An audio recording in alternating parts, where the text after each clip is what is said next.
Hello guys, কেমন আছো তোমরা সবাই? আশা করছি ভালো আছো, সুস্থ আছো। চলে এসেছি নতুন একটি ভিডিও নিয়ে। আজকের ভিডিওটা যদি তোমাদের ভালো লাগে অবশ্যই লাইক, কমেন্ট, শেয়ার অ্যান্ড চ্যানেলটি সাবস্ক্রাইব করে দেবে।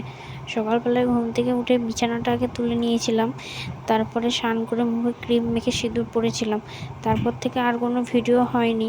একবারে রান্না করার সময় পাটের শাক বাছছিলাম, মানে একটু দেখছিলাম পোকা ফোকা আছে নাকি, আর যে একটু সিরের মতন থাকে ওটা ফেলে দিতে হয়।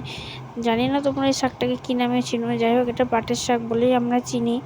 তো দাদুর বাড়ি থেকে নিয়ে এসেছিলো দাদু, তো সেইটাই আজকে রান্না হয়েছিল।